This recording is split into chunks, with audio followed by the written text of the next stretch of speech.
Hello my dear friends, welcome to my YouTube channel.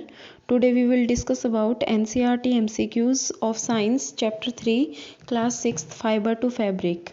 Question number 1. Which one of the following is a synthetic fiber? Option is rayon, nylon, polyester, all of the above. So guys, right answer is all of the above because rayon, nylon और polyester तीनों ही synthetic fiber हैं, क्योंकि जो polymer होते हैं वो क्या होते हैं, हम छोटी छोटी यूनिट्स को केमिकली जब जॉइन करते हैं तो वो पॉलीमर बन जाता है। और सिंथेटिक पॉलीमर जो होते हैं या सिंथेटिक फाइबर जो होते हैं वो मैन मेड होते हैं और जो नेचुरल होते हैं वो हमें प्रकृति से मिलते हैं। Question number 2. Which of the following is not a plant fibre? Option is cotton, jute, silk, bamboo. तो गाइस कॉटन, जूट और बम्बू ये प्लांट फाइबर है, जबकि सिल्क जो है वो हमें सिल्क वॉर्म से मिलता है, इसलिए वो एनिमल फाइबर है। सो correct answer is silk. Next question. The process of separating cotton fibre from the seeds is called rating, ginning, weaving और स्पिनिंग। सो गाइज जब हम कॉटन को सीड से अलग करते हैं उस प्रोसेस को गिनिंग कहा जाता है। Next question is which of the following is not a plant fibre? Option is cotton, jute, silk, bamboo. तो गाइज ये ऐसा ही क्वेश्चन हमने अभी ऊपर भी किया है।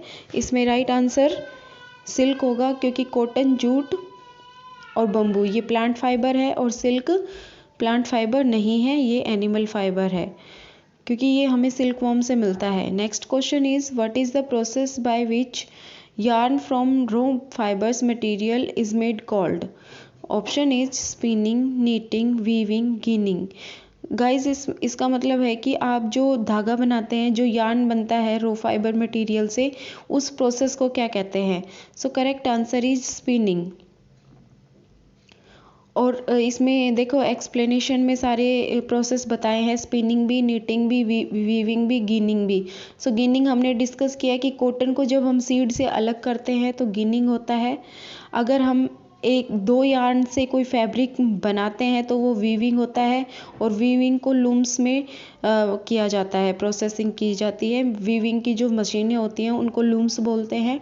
और नीटिंग जो होता है वो वन यार्न से कोई भी फैब्रिक हम बना सकते हैं नीडल्स की हेल्प से, तो वो होता है नीटिंग। और स्पिनिंग होता है जब हम यार्न से फैब्रिक बनाते हैं, उस प्रोसेस को स्पिनिंग बोलते हैं। Okay, next question is which of the following fibers contain protein units in their molecule? Option is cotton, nylon, silk, jute. इसमें क्या है कि जो आपका फाइबर है उसमें कौन से फाइबर में प्रोटीन होता है? तो करेक्ट आंसर इज सिल्क, क्योंकि जो कॉटन होता है वो सेलुलोज से बनता है। सिल्क होता है वो सिंगल कोर प्रोटीन होती है, उसमें फाइब्रियोन प्रोटीन होती है। नायलॉन और रेयोन होते हैं वो सिंथेटिक फाइबर्स है जो केमिकल से बनते हैं।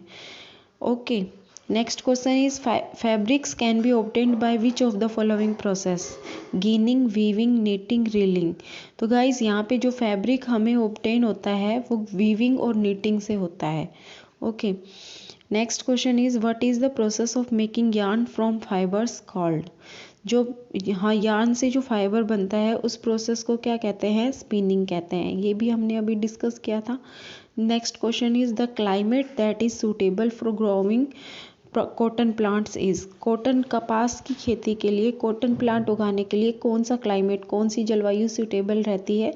Option is warm climate, humid climate, cold climate, rainy climate. So correct answer is warm climate. हमें गर्म जलवायु सही रहेगी कॉटन प्लांट्स के लिए। Okay, the method of extracting thread from a cocoon for the use of silk is called? Option is weaving, ginning, reeling, spinning. तो guys इसका correct answer होगा रीलिंग, क्योंकि जो सिल्क है उसमें रीलिंग प्रोसेस चलता है। कोकून से जो लार्वा छूटता है वो रीलिंग प्रोसेस कहलाता है। Next question is which fibre is usually picked by hands and then separated from the seeds by combing? ये वही है जब हम हाथ से जैसे किसी भी प्लांट को, कॉटन को जैसे हाथ से हम हैंड से उसको पिक करते हैं और फिर उसको सीड से सेपरेट करते हैं, फिर उसकी कॉम्बिंग करते हैं। तो ये सारे प्रोसेस कौन से फाइबर में होते हैं? तो वो होते कॉटन में। Cotton is the correct answer. और उस प्रोसेस को बोलते हैं ginning. Next question is the lamb's fleece refer to. Option is a popular breed of sheep, the white colour of the fur, hairy fibres of the sheep, all of the above. So correct answer is hairy fibres of the sheep. Next question is which of the following breed of goat give wool. बकरी की कौन सी breed आपको ऊन देती है? Kashmiri, beetle, angora, Barbari. So correct answer is Kashmiri and angora. Next question is the rearing of silk worm is called. ये rearing process होता है, मतलब रियरिंग प्रोसेस जो सिल्क वॉर्म में होता है उस प्रोसेस को क्या कहते हैं? Pisciculture, sericulture, polyculture, arboriculture. So correct answer is sericulture, क्योंकि जो पिसिकल्चर होता है वो फिश फार्मिंग के लिए यूज़ होता है, sericulture rearing of silk worms के लिए, पॉलीकल्चर आप डिफरेंट एक ही फील्ड में डिफरेंट क्रॉप लगाते हैं डिफरेंट टाइम से, वो पॉलीकल्चर होता है। और आर्बोरिकल्चर मैनेजमेंट होता है ट्रीज का, सब्स का, पेरेनियल वुड्स का। Okay.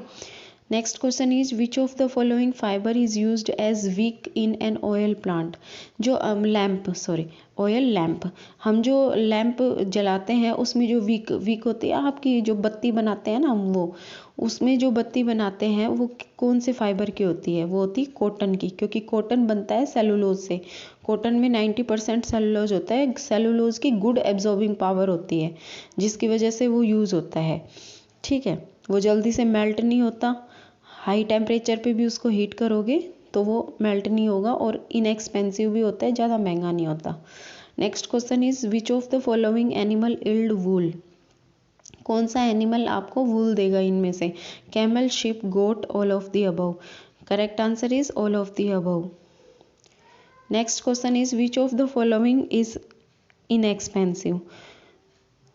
Silk, wool, cotton, linen. तो करेक्ट आंसर इज कॉटन, क्योंकि सिल्क तो एक्सपेंसिव होता है। ओके।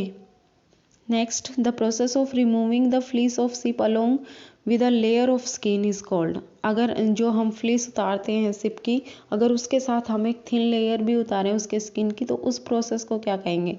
उस प्रोसेस को कहेंगे shearing. Next question is the fabric which is smooth to touch and has vibrant colour and shine is. Option is cotton, silk, wool और rayon. ये बात आपको भी पता है कि सिल्क का जो कपड़ा होता है वो बहुत ही स्मूथ होता है टच करने में, और उसका कलर भी बहुत अच्छा आता है। तो रेयन और सिल्क ये दोनों इसके करेक्ट आंसर हैं। Next question is choose the correct statement from the following. Polyester is a synthetic fibre, the yarn is made from fibers, rayon is called artificial silk, jute is the outer covering of coconut। सो यहाँ पे जो incorrect statement है वो jute के लिए है कि jute coconut की आउटर कवरिंग नहीं होती है। विच of the following fibre is cultivated during rainy season. बरसात के मौसम में कौन से फाइबर की खेती की जाती है? कॉटन, सिल्क, जूट, वूल। तो correct answer is jute. So guys ये 20 या 3 क्वेश्चन हैं। यहाँ पे नंबरिंग में ऊपर मिस्टेक हो गई थी, पर चलो कोई बात नहीं, इट्स ओके। सो अगर आपको वीडियो अच्छी लगी है तो वीडियो को लाइक